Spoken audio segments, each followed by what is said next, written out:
বাংলাদেশের সিনেমা জগতে এমন একজন অভিনেতা রয়েছেন যিনি বেশিরভাগ সিনেমাতে পার্শ্ব চরিত্রে অভিনয় করলেও বেশিরভাগ ক্ষেত্রে সিনেমাতে নায়কের চেয়েও তার চরিত্রকে বেশি মূল্যায়ন করা হয়েছে, যার অভিনয় দর্শকদের কাঁদিয়েছে বারংবার। পার্শ্ব চরিত্রে অভিনয় করেও এতটা জনপ্রিয়তা পাওয়ার ঘটনা সত্যিই বিরল। তিনি হচ্ছেন চাচা হেনা কোথায় খ্যাত নায়ক বাপ্পারাজ। বাপ্পারাজের চলচ্চিত্রে যাত্রা শুরু হয় চাপাডাঙ্গার বউ সিনেমার মাধ্যমে, যেখানে শাবানার দেবর হিসেবে তার চরিত্রটি দর্শকদের মনে গভীরভাবে জায়গা করে নেয়। ছোটবেলায় তুমি খেলা ঘরে আমার মা সেজে আমাকে স্নান করাতে। প্রেমের সমাধি সিনেমায় নায়কের সঙ্গে নায়িকার মিলন এবং বাপ্পারাজের মৃত্যুর দৃশ্য দর্শকদের চোখে অশ্রু এনে দেয়। একইভাবে বাবা কেন চাকর সিনেমায় নায়ক রাজ রাজ্জাকের ছেলে হিসেবে তার চরিত্রটি ছিল বেশ গুরুত্বপূর্ণ এবং অভিনয় ছিল অসাধারণ।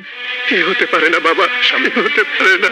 সন্তান যখন শত্রু সিনেমায় ফেরদৌসের বড় ভাই হিসেবে তার অভিনয় ছিল অবিস্মরণীয়। সব আমি তোকে দিয়ে দিলাম, শুধু দুটো জিনিস আমি তোকে দেব না, ও দুটো বাবার সম্পত্তিও না, আমারও না। এমনকি ভুলো না আমায়, প্রেমের নাম বেদনা এবং মা যখন বিচারকের মতন সিনেমাগুলোতে তার চরিত্রই ছিল মূল আকর্ষণ।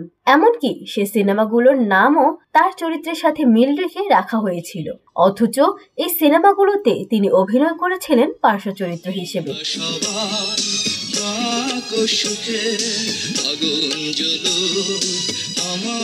এছাড়া জিনের বাদশা, জজ ব্যারিস্টার ইত্যাদি সিনেমায় তিনি মূল নায়ক হিসেবে অভিনয় করেছিলেন। তার অভিনয় শৈলী এতটাই শক্তিশালী ছিল যে পার্শ্ব চরিত্রেই তিনি নায়কের চেয়ে বেশি জনপ্রিয়তা লাভ করেছিলেন, যা বাংলাদেশের সিনেমা জগতে সত্যিই বিরল। আমার ভাগ্য বড় আজব জাদুকর, ও আমার ভাগ্য বড় আজব জাদুকর।